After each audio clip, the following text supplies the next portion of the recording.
Hi, and welcome to another episode of Chronicles of Failure. I'm your co-host, Kim Salvini, and today my co-host, Seth Terbeek, and I are talking to John Johnson of Update AI and Unchurned about failing to check the ego at the door in pursuit for bigger and better roles. But what comes from this story is more than just a lesson, it's an actual knee slapper, and you'll never see what's coming as the chronicle unravels. One piece that I found uncomfortably relatable in this chronicle, and I think I'll share it on our website after the show, is the email. You know the one you sent to leadership that you shouldn't have, explaining everything wrong about the company and your current position, or that you drafted and dream about sending every time something goes wrong. It's all here on today's episode.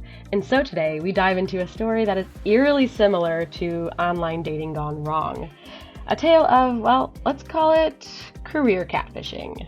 Imagine being perfectly content in your job until a message pops up. It's in your LinkedIn DMs and you've got an offer that seems tailor-made, promising more money, prestige, and respect just at the right time in your career when you're feeling underpaid, underrespected, and undervalued. It's kind of like meeting someone online who appears to be your perfect match. They sound incredible, they tell you everything you want to hear, and then, swept away by the excitement, you decide to leave your stable job or person for this dream role. Person. Either way, you got catfished. Join us as we unravel this cautionary tale. Thanks, John, for joining us. So today we're going to be talking about really how can you progress through, new places, new jobs, and entirely new areas that you had never had experience in before, and really, faceplant in this case. But then actually, maybe we'll be able to learn some things that will help others and even ourselves not have to do that in the future. So, John Johnson, why don't you give us a quick intro on, where you've been and where you're coming from, and excited to have you on today. Yeah, I think like the new LinkedIn headline is like King of Face Plants, professional face planter. No, so my name is John Johnson. I'm currently working at user testing in the customer success team. I've been there for just under 3 years, but I've been in customer success for going on, I think, 14 years this year. Will be 14 for me. So getting to that over the hill party soon. But primarily I've been in big tech. So a lot of B2B, a lot of analytics and data, currently in the UX and UI research space. But truly like focusing on like customer impact. Like I really strive to find those tools that actually like drive ROI and change within organizations. And it's one of my favorite things is those kind of aha moments that a customer has with a new tool or an old tool that they forgot they had even. So, and I've failed a whole bunch. Well, we're excited for that. We got 10 hours of podcast for you guys today. We're going to take the Joe Rogan approach. I like it. That's fantastic. And I was 6. No, I'm just We'll take you all the way back. All the way back. Thanks again for jumping on. And like what we like to do really is get a sense of, what this failure is that you want to share with folks and the learnings you've had from that as well. So how about you kind of just give us a quick overview of your failure and which one it is, or however you want to play that. And so then when I was 6. Yes, exactly. My entire life. No, that sounded dark. It's fine. I'm a happy person. I think that's great. Yeah. And then, then we could go from there. I love it. Okay. So I've alluded this. So, if you're listening to this, I met Seth through a podcast that I do with a few other folks, and we were talking. We had a really great episode on the Unchurned podcast, and Seth reached out and was like, "Hey, I feel like you've probably failed. Do you want to be on my podcast?" I said, "Well, funny that you should ask." So I had a short stint at a very small fintech company. You may have heard of it. It's called PayPal. And thank you, Elon Musk. But yeah, and it's one of those things that the story is something that I've kind of told like in private. Not that it's like really embarrassing or really bad, but I do. It was probably one of the biggest mistakes of my career that I've made, not just for the role that I took, but also the role that I left. And I think we're sitting in a space right now in our industry and in the economy where jobs are increasingly harder and harder to come by, and they're also harder and harder to keep without any input on our own. Like we kind of riding in the back seat with most of our careers these days.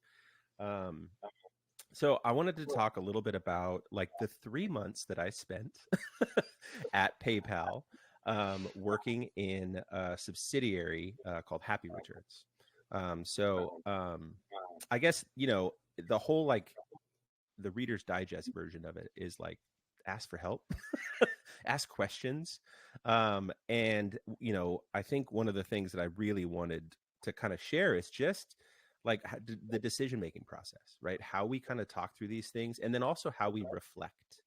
I'm 2.5 years now post PayPal and Happy Returns.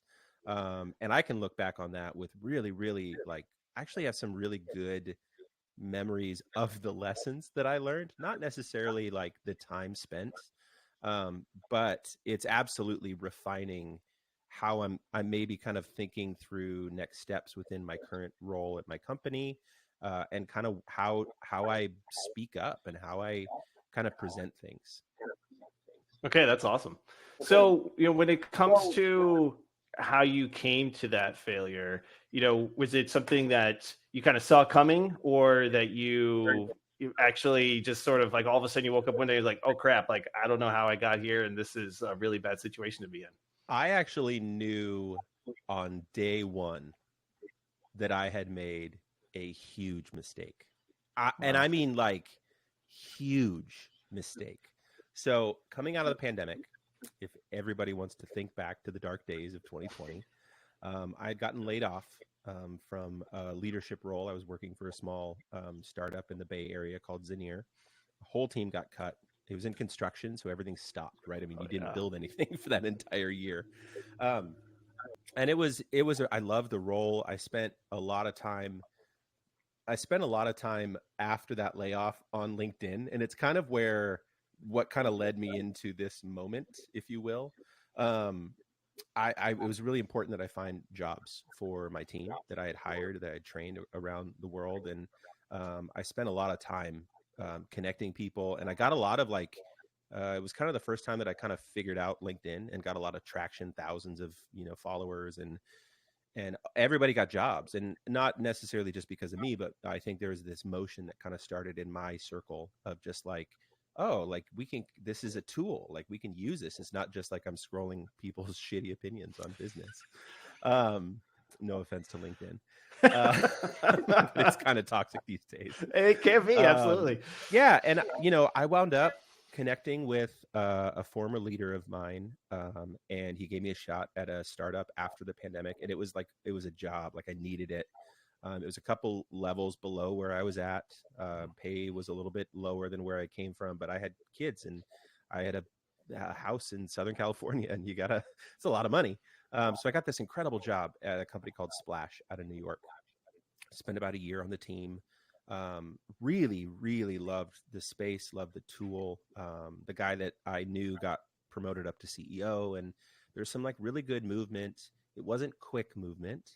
But I had a really good leader named Everett, who I adore, who saw a lot of potential in me and worked very closely with me to how to navigate people. Like when you get into leadership, it's less about your customers. And I know that's a little bit sacrilegious when we're talking about customer success, but it's you become the CSM for your CSMs. That's right. And my leader, Everett, had this perspective, and there was so much coaching and so much guidance, but it wasn't quick, if that makes sense. So like I had come out of leadership and I was like, I got to get back into leadership. This is bullshit. Right. And I just kind of lost some patience. So I get this, I wound up getting this award through the Success Hacker Group for, top CS strategist that year, and got on a couple blogs and started doing some podcasts, and people started to like what I was saying. And they tended to like, oh, this guy kind of knows what he's talking. He's really good with people, and he's funny, and he's engaging. Like, we should listen to him, right? And more people started to listen to me outside of my company. And there was no friction between that, but there was internally where I said, I feel like I deserve more. right? And I kind of puffed myself up quite a bit. And I got this DM on LinkedIn from some super high leader at PayPal and said, "Hey, I read this podcast or I read this blog and I saw this podcast and really like what you're talking about. Like, I'd love to have a call with you, see if there's a fit within PayPal for what you're doing." It's like, oh my God, this is like VP of something, right? And I had this call. It got rescheduled like 4 times, and he like red flags were everywhere, man. Right? Yes. Everywhere. And then like he wouldn't do Zoom, and like then I got a phone call and a text message. It was like, "Hey, can I call you in 20?" And I'm like, "Sure, why not?"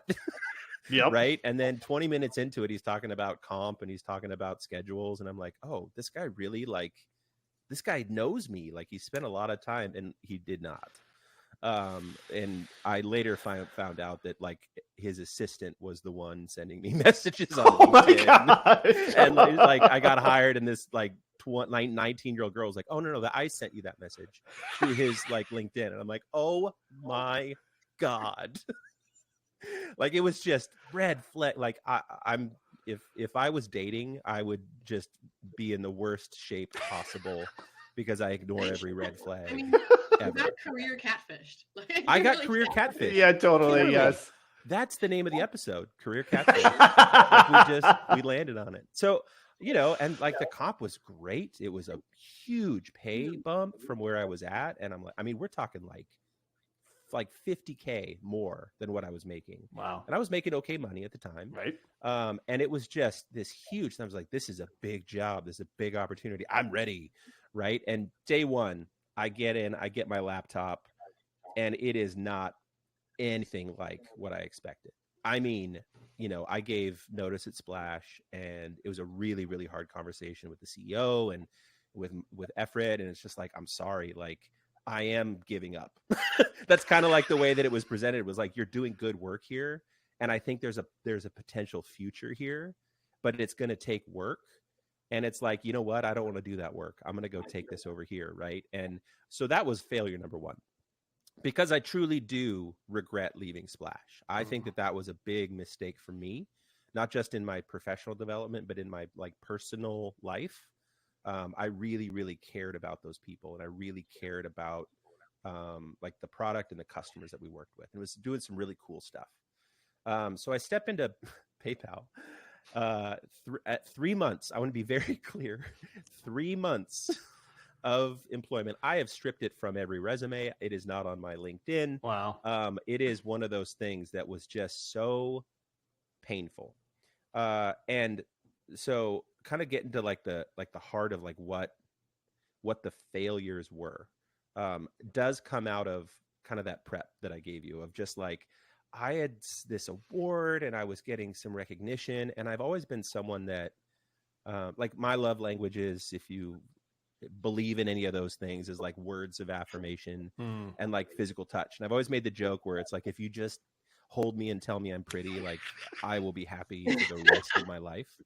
And like, this is very, very like, it's very edifying when you do something and you really love what you do, and then other people that don't pay you start saying like, "Oh, this guy's pretty cool. Like, he's got a good idea, good head on his shoulders."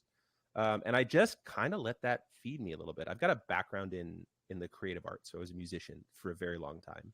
Spent a lot of time touring. I've played in front of thousands of people, and then just my mom, and like everything in between. So getting recognition for something that I've created is something that I love and I want. And it was very different to get that recognition in my career, because it has always been in my arts and my personal life and family and friends. But this career was just like, it's a job, and I think that I really I don't know if I let it get to my head, but I definitely walked into PayPal with a level of self-importance, with a level of, I know what the fuck I'm doing. I'm going to teach these people. I'm going to change $1 billion business, and it's going to be, people are going to write books about me. Right. Maybe that's an exaggeration, but I was pretty close to that. And they know who I am because they told me they know who I am. So they know what they're getting. And I remember kind of stepping into the first meeting with the senior executives, and then kind of going through like the rundown of growth and success. And how they, track CSATs and how they, mark health. And I'm sitting there going like, these guys don't know what the fuck they're doing. Like, what on earth are you? And I was flummoxed. I love this word, flummoxed. I was flummoxed at how they were tracking successes. And I won't go into like the deep, dark details of it, but like this like kind of led me down like about 6 weeks of like, okay, I'm going to right this ship.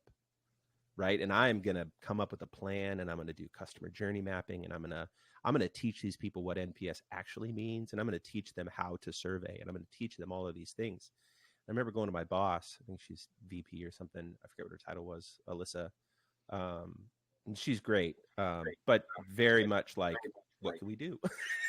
Like, I don't know what to do. Right. And completely disagreed on everything that I was saying. I was like, no, you need to spend more time learning this business. Right. And I'm like, whatever, fuck off. Like, I've been doing this a hell of a lot longer than you. Right. I didn't say those words, but like, I'm empowered. I'm encouraged. I am like, I have the skills, and I'm going to do this. And I could just hear day after day, like this shift in my boss's tone.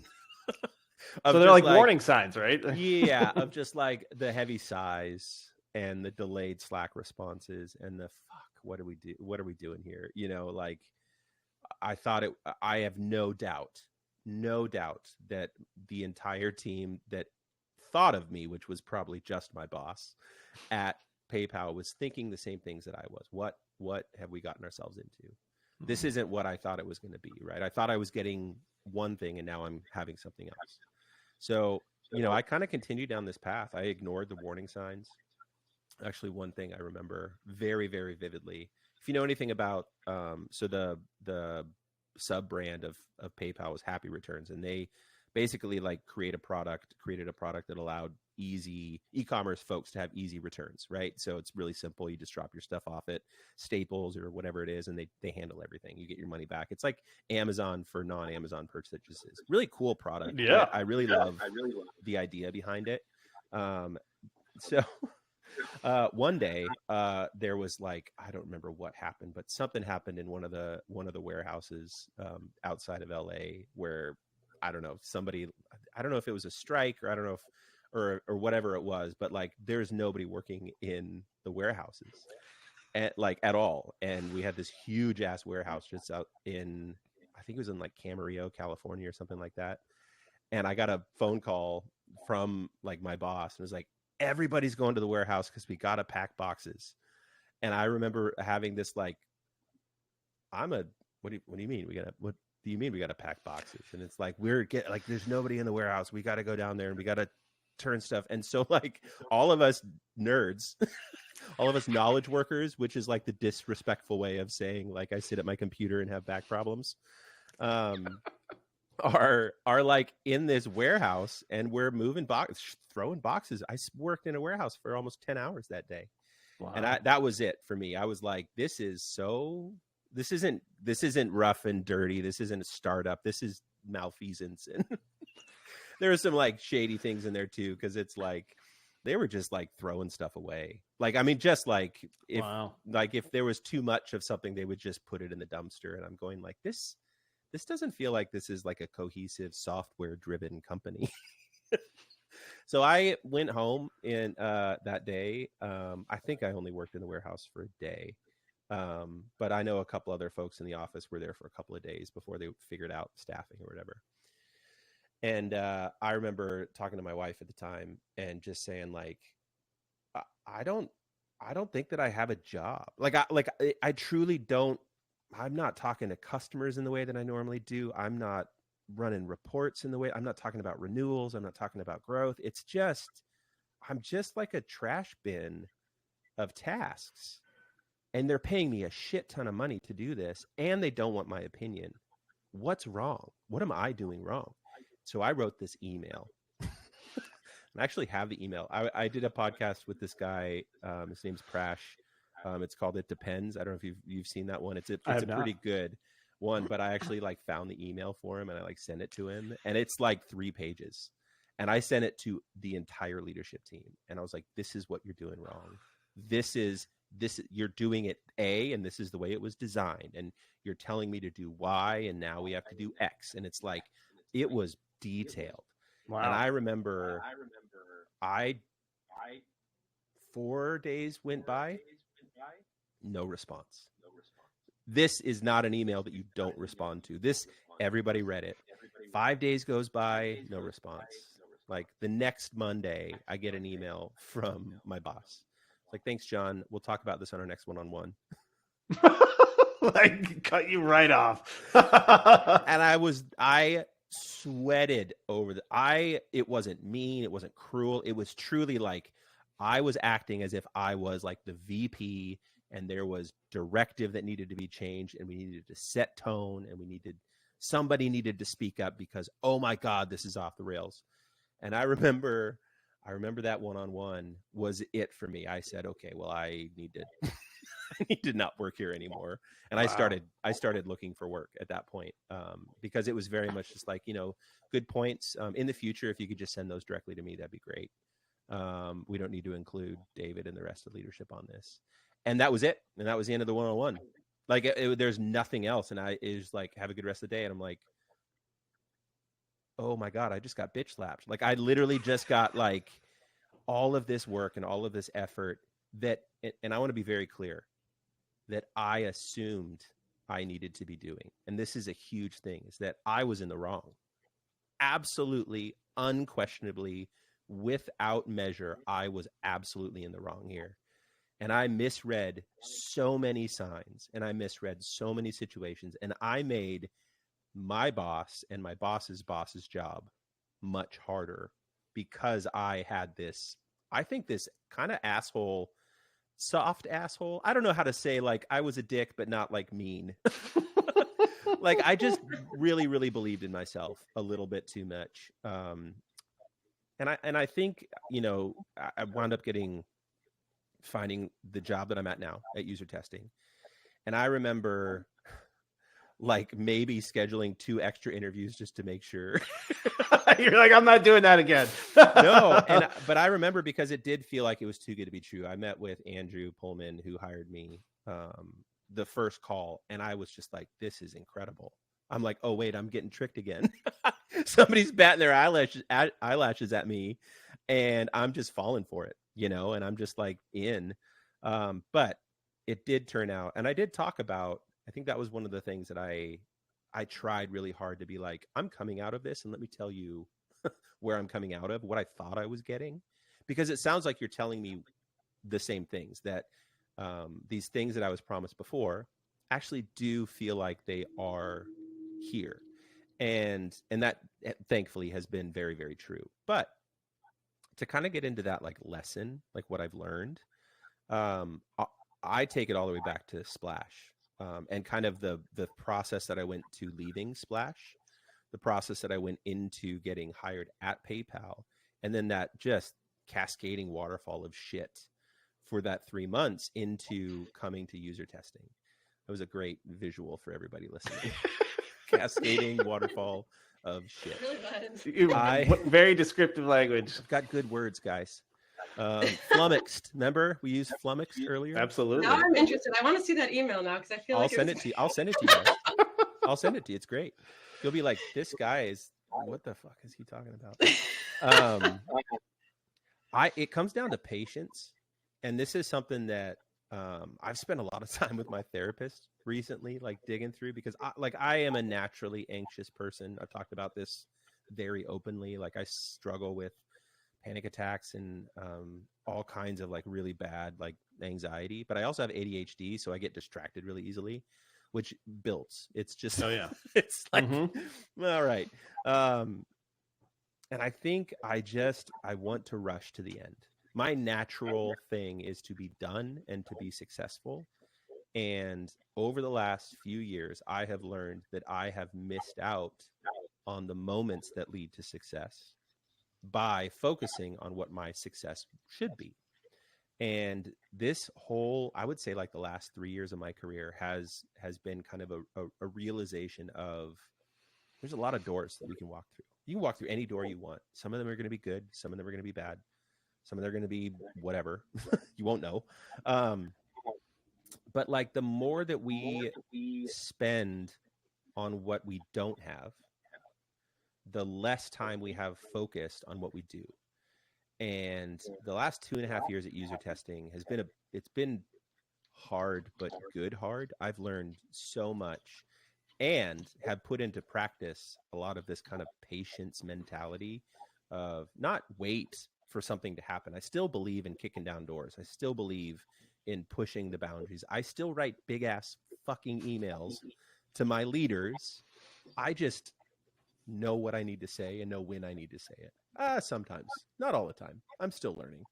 I think that's okay. Yeah, absolutely. Yeah. and I think walking out of this kind of period of, like, I've been taking a breather for 2.5 years, not in a passive way, but in a, like, what do I want out of my career? And I recently made some pretty big changes in my career where, and a lot of this has come out of, I would say, like, specifically what I learned at PayPal was, like, you got to read the room. You got to learn the space that you're in, not just like the industry, but just like the people, the movers, the shakers. Like, how many times have you had a new CRO or CEO come in and just fucking breaks everything, and it takes 9 months to get success back? And that's fine. Like, that's their prerogative, but you can't do that as an IC. Like, if you come in as an IC and you just start breaking shit, you're not going to be there very long. There's different rules, right, for CEOs than there are for ICs and even folks who have leadership. Yeah, and that's fine. Like, I'm learning that too, as I'm kind of looking into what future leadership looks like for me.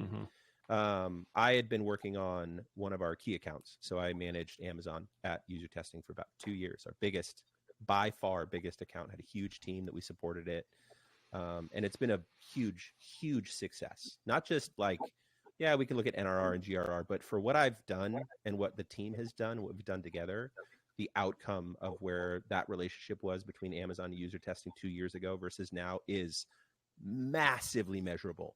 And I am so damn proud of the work that we've done. And I have felt the call to jump ship every 6 months. Get the fuck out of here. Like, not because it's bad, not because I don't know what I'm doing, but because I have ADHD and it's like shiny object. Oh, what's that? you right. know? And so I've really taken this kind of, like, tried to take this measured approach. I know people on my team will be like, you've kind of like lost it a couple of times. But I went to my boss, and normally in the past, I have just looked for another job. If I wanted to do something else, I've just looked for another job. At the beginning of this year, I went to my boss, Lane, who I adore. She's the director on the team. And I just said, hey, like, I've been doing this for 2 years and I'm really proud of this. And if you need me to keep doing this, that's fine. But I feel like the account is at a place where if I walk away, it's not going to fall apart. It's not going to break. We can bring in we can be really specific about what the team needs. And we did. And she agreed. And she's like, hey, I haven't thought about taking you off of Amazon, but I hear you. Let me get back to you. And a few weeks later, actually, she came back and she's like, okay, I actually got budget for hiring, and we've got this other kind of projects that you can work on. And one of these other CSMs left. So there's like these 2 accounts that are super strategic, but small, that you can work on top of these other projects. Would you be interested in that? And it wasn't even like, yes, I'm interested in that. It was, I think I want to learn how to do something different at a company. That's something that I want to learn. I've never done that before. And I think coming into this, like, I failed at PayPal, but I am not a failure.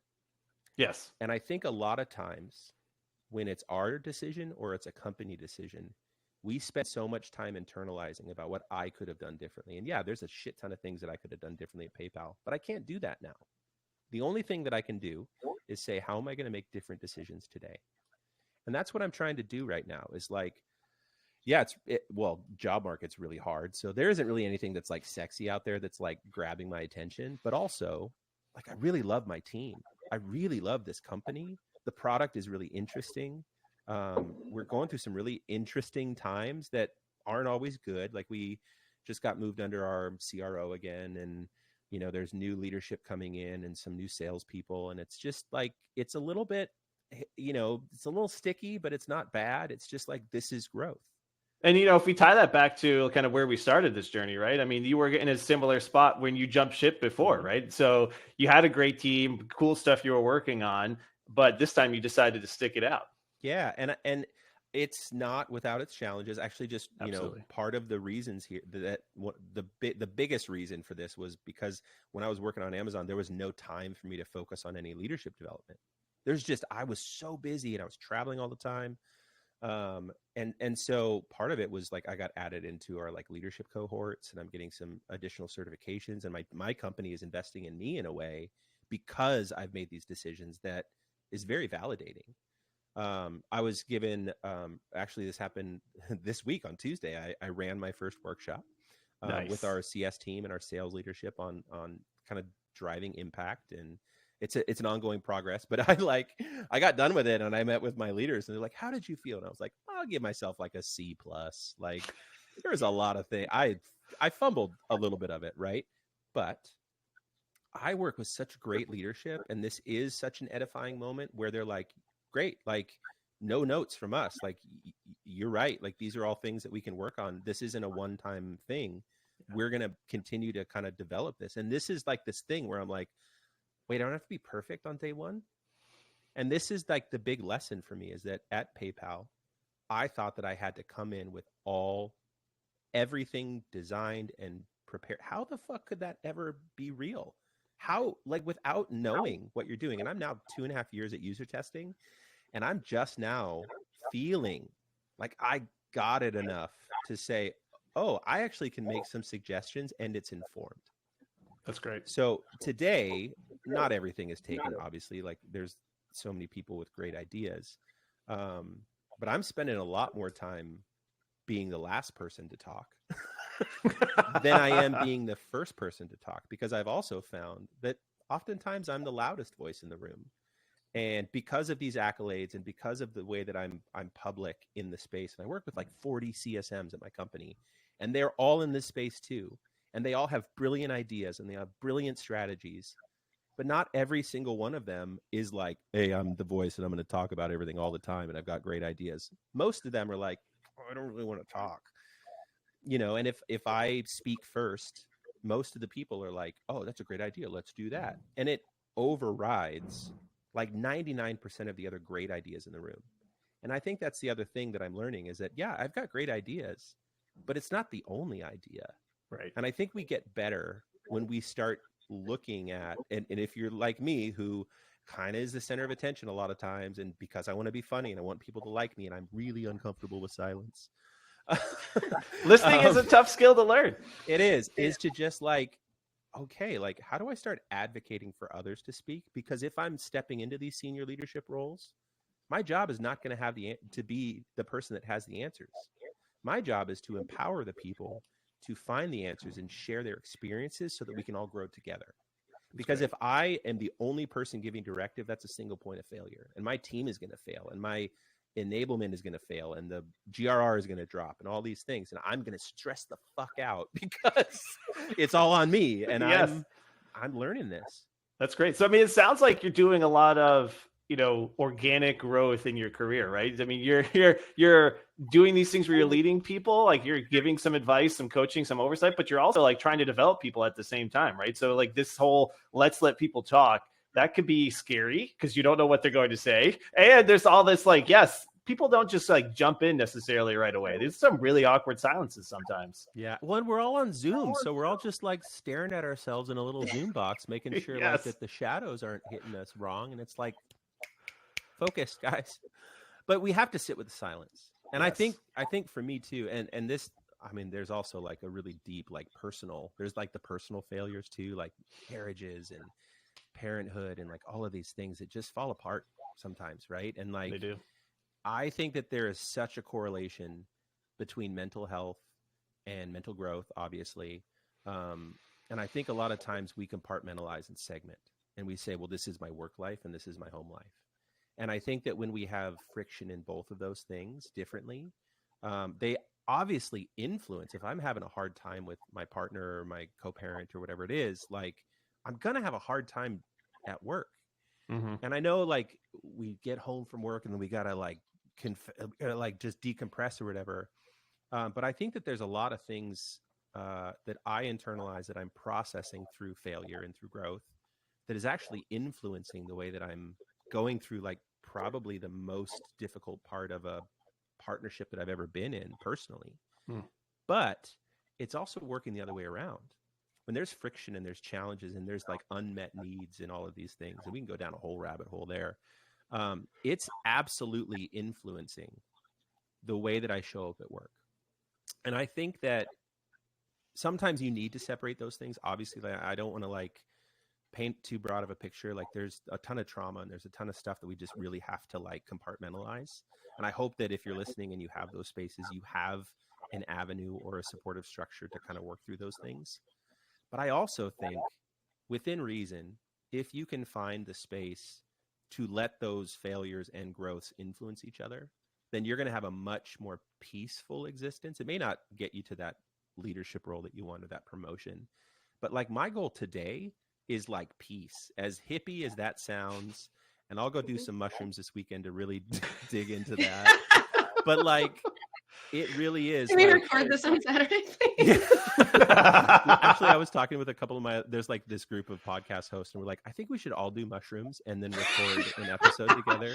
I mean, that would be hilarious. I do think it would be really great. But yeah, like that's the thing is,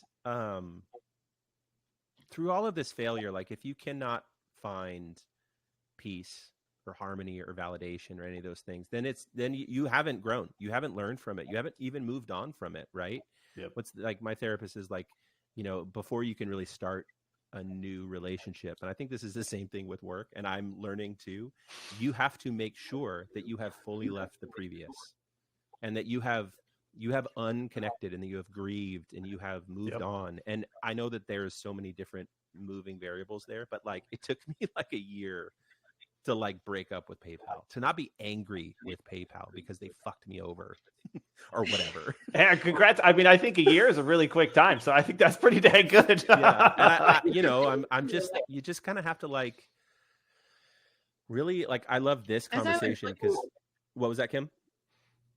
So I was just saying, it's funny that you're drawing this connection and this parallel, because the whole time you're talking, you're saying things about like, oh, I didn't see any other sexy jobs out there. My love language is affirmation. You were drawing parallels the entire time to relationships and your professional life.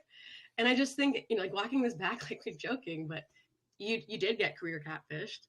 And what you're describing this entire time is really an unhappy partnership. And kind of it boils down to communication being key in both cases. And you're now tying that up. And the whole thing is really, as I read it, the grass felt greener. You went on a dating app when you weren't feeling, happy. In this case, you went on LinkedIn, the dating app, and you were given, words of affirmation, told you're beautiful.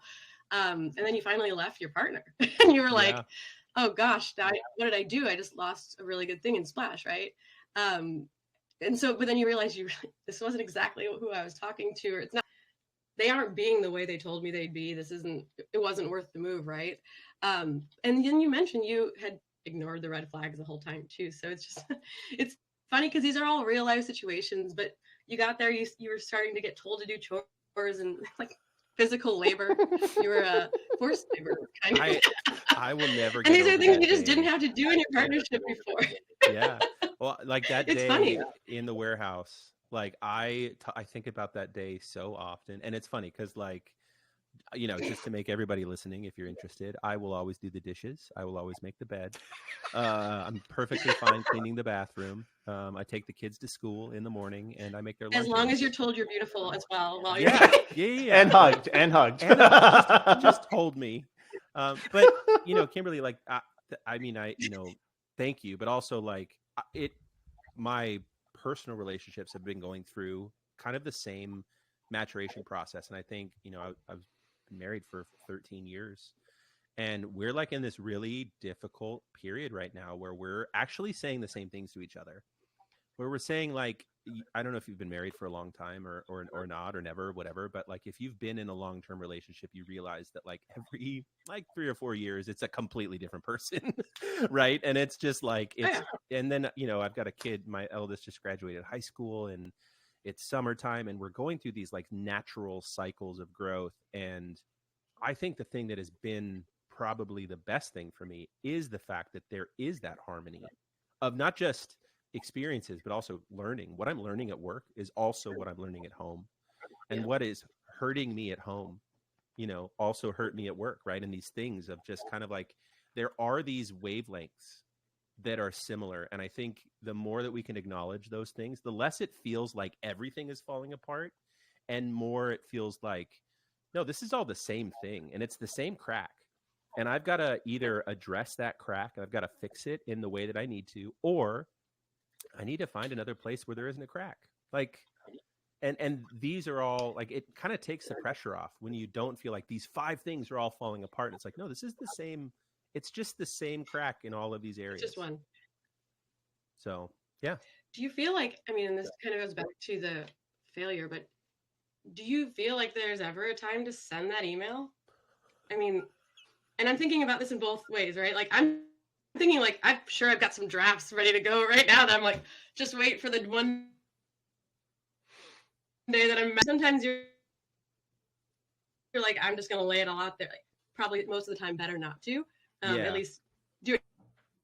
You know what's funny on this? Sorry to jump in, but go for it, Seth. I just actually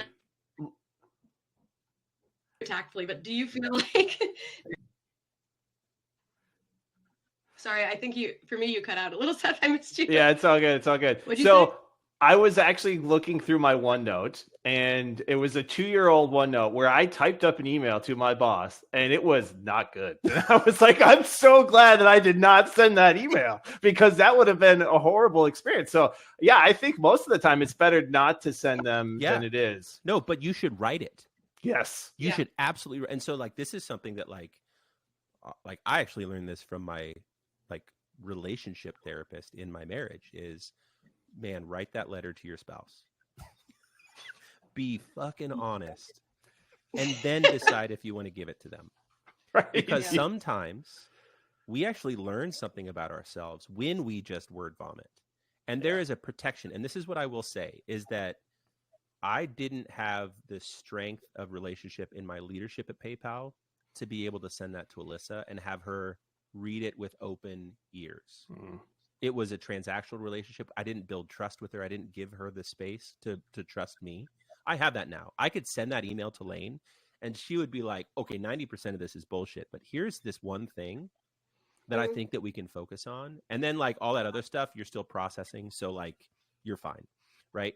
But the amount of times that I've sat down with a pen and I've written out 10-page notes to Rachel that I've never given her, because in that process, I have realized, wait, I'm thinking about myself too much, or this is a perspective that actually is missing these things, right? And I do this with customers too. Like, the amount of drafts that I have where I'm like, these guys are pissing me off because they're doing something wrong. Typey, right? And then, like, I just set it in draft. Yeah. And then, like, a couple weeks later, like, I just get to ask the question now, because in that email, I figured out what I think they're doing wrong. And on the call, I present it in a way that is like, hey, this is what I'm seeing. Correct me if I'm wrong. And they will always correct me because I'm wrong most of the time, because it comes from a lack of data, not from incorrect data. And I think this is a big thing. When I sent that email to PayPal, I didn't have incorrect data. It was actually very true. I just lacked the rest of the story as to how other things go. So I will always advocate for you to write that email. I think that a practice that is very, very beneficial is at the end of every week is to write yourself that email and say, this is what pissed me off. This is what I did really well. This is what didn't work. This is how I failed and how I view it. This is what I expected. And you send that email and you stick it in a folder. It doesn't go anywhere else. And then the next Friday, you do the same thing. And then a year from now, Seth, to your point, you can go back into that OneNote and be like, it's like that journaling thing that they made us do, like in high school, right? It's like, oh, Sam smiled at me. I love her. She's the love of my life, right? And then, like, a year later, it's like, Sam's a bitch. Like, oh my God, right? And then you go back and, like, I'm really glad I didn't date Sam. But that's kind of this thing, is that we spend so much time sharing our opinions. And this comes down to my inflated ego at the beginning. That sounds like the name of an emo band, My Inflated Ego. You're getting all sorts of gold in this episode. It's great. Why did you leave me? That was my emo band impression. Seth, we almost went to an emo concert in New It York. was going to be great, but yeah, it didn't work out. We'll have to do it next time. Went and smoked a good amount of weed. So it was really fun. That was Gatsby's American Dream, and that was a really great show. That's great. Anyways, what I was saying, I think that we spend so much time sharing opinions. Everybody's got to write content on LinkedIn. Everybody's got to have a podcast. Everybody's got to do a YouTube short. Everybody's got to post on TikTok. And nobody's fucking looking internally, and nobody is reflecting on what they're doing. There is no 3-month check-in with the influencer on LinkedIn. There is just, I got to get the next post out. And it's this thing that is just driving us into madness. Because the only way that I have ever grown is to stop what I'm doing, to stop what I'm thinking, and look back at what I thought and fill in the white space. Okay, so we covered a lot there. A lot. And when I say I feel like I came away with a new friend in John right there, I am not exaggerating. We covered serious topics from mental health to personal relationships to the impact of our daily routines on both work and personal lives. We talked about severance, mushrooms, and the email we all drafted but haven't sent. But what it all really says to me is that we really, at the root of it all, are the same. We all go through these ups and downs throughout our careers. So for me at least, as a takeaway, rather than fight it and try to perfect myself, I'm going to just try to ride the waves because they're coming either way, and the only solid plan to weather the storm is just to face it calmly. And that's done by doing work on yourself.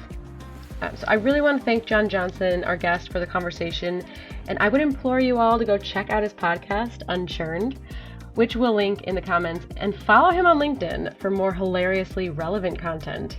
And on our next episode is a topic that I hold dearly, and I suspect many of us women, and some men, out there do as well. It's the failure to ask for more, and I know it's going to come with many takeaways, so me personally, I'm going to go sharpen my pencil right now. So please subscribe to Chronicles of Failure on Spotify or Apple Podcasts, and visit our website for exclusive content related to the episodes. And if you want to get in touch, you'll find us there as well as on social media. So please connect, and see you next time on Chronicles of Failure.